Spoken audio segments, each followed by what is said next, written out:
Hello everyone, इन news program में एक बार फिर से आपका स्वागत है और मैं हूं आतिफा काजी। तो आज का टॉपिक देखकर आपको थोड़ा सा क्यूरियस लग रहा होगा कि झील किस तरीके से गायब हो सकती है, क्योंकि यही हमारा टॉपिक है कि एक झील गायब हो गई है। तो झील आखिर कैसे गायब हो सकती है? कोई छोटी सी चीज़ है जो गायब हो गई, लेकिन हुई है, और अगर हुई है तो क्यों हुई है और कैसे हुई है, यही सब बातें आज के हम टॉपिक में जानेंगे। तो आज का टॉपिक पर्यावरण से रिलेटेड है, तो जीएस पेपर 3 से जुड़ा हुआ रहेगा। तो खबर क्या है कि जैसे मैं बता रही थी कि एक झील गायब हुई है, तो एक स्टडी आई है जिसमें कहा गया है कि जो ये अंटार्कटिक है, इसमें एक झील थी जो कि 3 दिन के अंदर डिसअपियर हो गई, यानी गायब हो गई है। 3 दिन के अंदर झील का गायब होना अपने आप में चिंता का विषय है, अगर गायब हुई है तो। और इसके पीछे रीज़न भी बहुत बड़े रहे होंगे, जाहिर बात है। तो वो क्या है उसके बारे में हम जानेंगे। और क्योंकि अंटार्कटिका की बात हो रही है, क्लाइमेट चेंज इसकी जो वजह है वो है, तो उस सबसे जुड़ी हुई बातें जानेंगे। इंडिया के कॉन्टेक्स्ट में अंटार्कटिका से जो उसके रिलेशन है वो समझेंगे। तो इन्हीं सब बातों को समझते हुए हम अपने टॉपिक को आगे बढ़ाएंगे। तो पहले ये जानते हैं कि जो खबर है उसको हम थोड़ा सा आगे विस्तार से समझ लें। असल में एक रिसर्च हुई जिसमें पाया गया कि 2019 में इस क्षेत्र में एक झील थी जो कि गायब हो गई है। और ये जो झील है, इसकी अगर देखें हम यहाँ, तो ये इमेज है।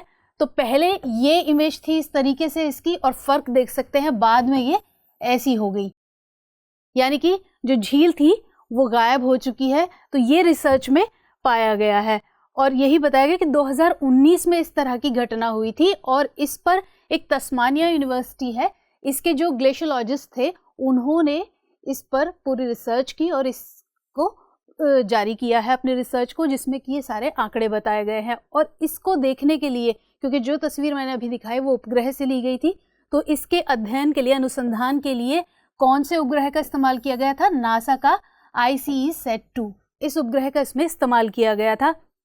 और ये झील कहाँ पर थी? पूर्वी अंटार्कटिका में एक अमेरी आइस शेल्फ है, उसके ऊपर ये झील थी। वहाँ पर ये झील थी जहाँ से ये गायब हो गई है।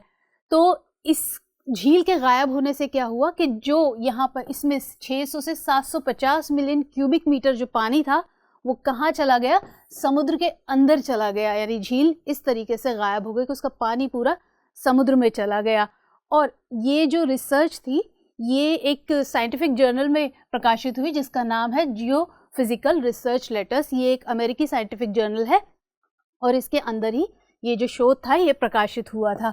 और इसी में कहा गया, बताया गया है इस रिसर्च में कि वर्ष 2050 तक जो इसकी सतह है उसके पिघलने की, अभी जो जिस तेज़ी के साथ वो पिघल रही है, तो अगर इसी तेज़ी के साथ पिघलती रही तो वर्ष 2050 तक ये दोगुनी हो जाएगी। ये जो स्पीड है ये दोगुनी होने की आशंका जताई जा रही है, इस अध्ययन में कहा गया है। तो ये झील गायब हुई, पानी चला गया समुद्र के अंदर। अब ये हुआ कैसे, यानी किस तरीके से पानी वहाँ गया? तो ये झील थी सतह पर, उसके नीचे थी आइस शेल्फ। ये आइस शेल्फ होती है, उसके ऊपर ये झील बह रही थी। अब क्या हुआ कि जब इस पर दबाव बढ़ गया, पानी सघन हुआ और उसका दबाव ज़्यादा बढ़ गया, तो जो आइस शेल्फ है वो ब्रेक हो गई, वो टूट गई और उससे पानी नीचे बहकर समुद्र में चला गया। और ये जो घटना है, जो ये पूरा ये सिस्टम है इस तरीके से कि जब ऊपर दबाव बढ़ जाए और उसके बाद ये जो आइस शेल्फ है ये टूट गई, तो इस टूटन की इस प्रक्रिया को क्या कहते हैं? हाइड्रोफ्रैक्चरिंग। तो ये सिंपल सा समझ आ गया कि हाइड्रोफ्रैक्चरिंग क्या है।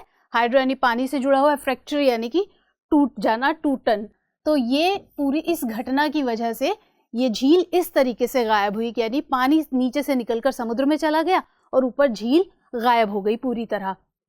तो ये इसकी बात हुई कि ये झील किस तरीके से गायब हुई और हुआ क्या था। अब जानते हैं थोड़ा अंटार्कटिका के बारे में कि अंटार्कटिका कैसा क्षेत्र है और कहाँ पर है। तो ये साउथ पोल है और ये 5वां सबसे बड़ा महाद्वीप है। जितने भी जो महाद्वीप हैं विश्व में 7, उसमें 5वां सबसे बड़ा है। और अगर क्योंकि ये पूरा बर्फ से ढका हुआ है तो इसीलिए इसे श्वेत महाद्वीप भी कहते हैं। और जो इसका नाम है अंटार्कटिका, क्या नाम है? अंटार्कटिका। तो ये एक ग्रीक वर्ड से आया है। ग्रीक में क्या था? अंटार्कटिके। यहाँ पर इसमें के है, तो अंटार्कटिके वर्ड से आया है, बना है ये अंटार्कटिका, जिसका मतलब है, इस अंटार्कटिके का मतलब है ऑपोजिट टू नॉर्थ, यानी कि ये साउथ पोल है नॉर्थ के ऑपोजिट में, तो इस अंटार्कटिका का मतलब हुआ ऑपोजिट टू नॉर्थ। और इसका जो क्षेत्रफल है ये पूरा इसका, ये अंटार्कटिक रीजन है, ये पूरा सर्कल है, और इसका जो क्षेत्रफल है वो कितना है 5.5 मिलियन वर्ग मील, यानी कि अगर इसको किलोमीटर में बताएं तो 14.2 मिलियन स्क्वायर किलोमीटर इसका पूरा क्षेत्रफल है। और ये जो महाद्वीप है ये सबसे दक्षिणी महाद्वीप है और बहुत ठंडा और बर्फीला है, क्योंकि मैंने कहा ये पूरा जमा हुआ है, इस तरीके से बर्फ से ढका हुआ है, तो इसे श्वेत महाद्वीप भी कहा जाता है। और इसका जो ये पूरा क्षेत्र है ये सदर्न ओशन से लगा हुआ है। अगर यहाँ देखें तो ये सदर्न ओशन से चारों तरफ से घिरा हुआ है, उसके बाद ही ये Indian ocean, Atlantic ocean, Pacific ocean वगैरह बाद में आते हैं सारे, तो ये सदर्न ओशन से घिरा हुआ है। अब इस पूरे क्षेत्र की बात हो रही है अंटार्कटिका की, तो ये क्योंकि बर्फ से ढका हुआ है और इस पूरे क्षेत्र में इसकी हिफाजत के लिए या जिस तरीके से ये पूरा क्षेत्र है इसकी सुरक्षा के लिए किसी तरह के कोई कदम भी उठाए गए हैं कि ये इस तरीके, जैसे ये घटना हुई तो ग्लोबल वार्मिंग और क्लाइमेट चेंज की घटना की वजह से ये वहाँ पर झील की घटना हुई और ये रिसर्चर्स की चिंता को बढ़ा रही है, तो क्या इसके लिए कुछ कदम उठाए गए हैं? तो एक संधि हुई थी अंटार्कटिक संधि यानी अंटार्कटिक ट्रीटी। ये कब हुई थी? 1 दिसंबर 1959 को वॉशिंगटन में 12 जो देश थे उनके बीच साइन किया गया इस संधि पर। और इस संधि का मकसद क्या था कि इस पूरे जो क्षेत्र है, ये जो पूरा क्षेत्र है अंटार्कटिक रीजन, इसमें जो भी वैज्ञानिक शोध किए जाए, अनुसंधान किए जाए, उसको और ज़्यादा बढ़ावा दिया जाए, लेकिन और किसी तरह की कैसी एक्टिविटीज़ को यहाँ पर प्रोहिबिट किया गया, जैसे कि कोई भी सैन्य गतिविधि हो या कोई भी न्यूक्लियर टेस्ट यहाँ पर नहीं किया जाएगा। इसके अलावा जो भी रेडियोधर्मी जो भी जिस तरीके का निपटान है वो यहाँ पर नहीं किया जाएगा। तो इस तरीके की एक्टिविटीज़ को यहाँ पर प्रोहिबिट किया गया। और जैसे मैं यहाँ पर लिखा हुआ है कि इसका जो पूरा क्षेत्र है इसका इस्तेमाल शांतिपूर्ण तरीके से किया जाए, यानी कि किसी भी तरह की कोई ऐसी एक्टिविटी यहाँ नहीं होगी जिससे इस पूरे क्षेत्र को खतरा हो। तो ये सारा इसका उद्देश्य था इस ट्रीटी का। और इसके अलावा जो ये ट्रीटी है ये जो भी अंतर्राष्ट्रीय संबंध है उनको नियंत्रित करती है, यानी कि यहाँ पर अगर कोई भी देश जो है वो यहाँ पर कोई नया दावा नहीं करेगा और जो मौजूदा दावे हैं उन तक ही कायम रहेगा, उनका कोई विस्तार नहीं करेगा। अब भारत की बात करें तो भारत 1983 में इसका सदस्य बना था। 1983 में अगस्त 1983 में भारत इसका सदस्य बना और सितंबर 1983 में भारत इसका कंसल्टेटिव पार्टी के रूप में इसको स्टेटस दिया गया। अब कंसल्टेटिव क्या है? इसके वर्तमान में अगर देखें तो 54 सदस्य हैं, जिनमें से 29 हैं कंसल्टेटिव और 25 हैं नॉन कंसल्टेटिव। अब कंसल्टेटिव क्या है? यानी कि परामर्शदात्री। तो भारत इस परामर्शदात्री में कंट्रीज में शामिल है, पार्टीज में शामिल है। तो इसमें क्या है कि जो भी ये 29 जो कंसल्टेटिव पार्टीज हैं ये क्या करती हैं, इससे रिलेटेड कोई भी डिसीजन मेकिंग में पार्टिसिपेट करती हैं। लेकिन जो ये 25 मेंबर्स हैं ये क्या करते हैं, इनकी मीटिंग्स में तो पार्टिसिपेट करते हैं, उनको ज्वाइन तो करते हैं, जो भी कंसल्टेटिव मीटिंग्स होती हैं उनको ज्वाइन करेंगे, लेकिन डिसीजन मेकिंग में इनका कोई रोल नहीं होता है। तो भारत इसके अंदर शामिल है और ये दर्जा कब दिया गया? सितंबर 1983 में। अब ये ट्रीटी हुई, भारत इसमें शामिल हुआ। तो अब भारत और अंटार्कटिका का जो रिलेशन है उसको हम समझें तो 1983 में भारत इस संधि में शामिल हुआ, लेकिन उससे 2 साल पहले 1981 की अगर हम बात करें तो भारतीय वैज्ञानिकों ने यहाँ पर पहली बार कदम रखा था, यानी कि जो भारतीय अन्वेषण दल था वो यहाँ पर पहली बार गया 1981 में। और इसके अलावा जो राष्ट्रीय ध्रुवीय एवं समुद्री अनुसंधान केंद्र यानी कि national centre for polar and ocean research NCPOR, इसके तहत देश में ये क्या काम करता है? NCPOR ये देश में किसी तरह के भी जो वैज्ञानिक अनुसंधान और अन्वेषण कार्यक्रम है, ना सिर्फ इनके बल्कि इनसे रिलेटेड और जो एक्टिविटीज़ है जैसे रसद गतिविधियों की योजना बनाना, प्रसार, उसका निष्पादन वगैरह, इन सब चीज़ों के लिए ये एक नोडल एजेंसी के रूप में काम करती है। कौन? NCPOR। ये एक नोडल एजेंसी के रूप में काम करती है। अब भारत ने वहाँ पर कुछ अपने स्टेशंस बनाए हुए हैं, जैसे दक्षिण गंगोत्री। तो ये भारत का जो था पहला वैज्ञानिक अनुसंधान बेस स्टेशन था, और ये क्या काम करता है? बेस सप्लाई का काम करता है। ये अनुसंधान वगैरह से जो भी रिलेटेड है उसके लिए बेस सप्लाई का काम करता है। अब इसके अलावा आता है दूसरा अनुसंधान केंद्र भारत का, मैत्री, जो कि ये मैत्री है, और ये भारत का दूसरा स्थायी अनुसंधान केंद्र है। कब स्थापित किया गया था? 1989 में बनाया गया था, और शिरमाकर ओएसिस नाम की एक चट्टान है, चट्टानी पहाड़ी है, उस क्षेत्र पर ये पूरा क्षेत्र है, ये है शिरमाकर ओएसिस, और इसी पर ये स्थित है। इसके अलावा दूसरा है, ये भारती है, और ये भारत का जो लेटेस्ट अनुसंधान केंद्र है ये वो है, और इसको 2012 से ये काम कर रहा है। इसका संचालन जो है 2012 से चल रहा है। और ये मैत्री से कितनी दूर है? यानी इससे लगभग 3000 किलोमीटर इसके ईस्ट में ये स्थित है, मैत्री से, या भारती जो है मैत्री से लगभग 3000 किलोमीटर की पूर्व में स्थित है ये। तो ये इसकी बात हुई। अब इसके अलावा और भी कुछ सुविधाएं हैं, इस तरह की अनुसंधान सुविधाएं भारत ने, जैसे सागर निधि की शुरुआत की। ये शोध के लिए इसकी स्थापना की गई थी, इसको बनाया गया था। कब से? 2008 में इसको बनाया गया था। और इसका क्या काम है? जो विभिन्न समुद्री उपकरण हैं उनके प्रक्षेपण और जो परीक्षण सुविधाएं हैं उनसे ये लैस है, और इसमें ये मदद करता है। तो ये भारत और अंटार्कटिका की अगर बात करें तो ये उसके संदर्भ में भारत ने जो वहाँ पर जो भी अनुसंधान केंद्र बनाए हैं तो ये उनके बारे में था। इसके अलावा अब बात करते हैं अंटार्कटिका और जलवायु परिवर्तन की, यानी जो क्लाइमेट चेंज हो रहा है। जो ये घटना हुई है ये क्लाइमेट चेंज की ही वजह से हुई है।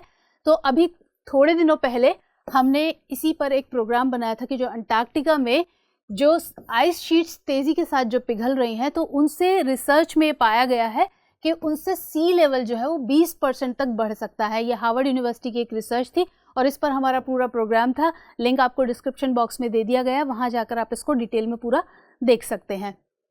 तो इस तरह की ये रिसर्च सामने आई थी अभी थोड़े ही दिन पहले। और अगर हम पहले इसकी जो हम जलवायु परिवर्तन की बात कर रहे हैं, क्लाइमेट चेंज की, तो क्लाइमेट चेंज क्या होता है?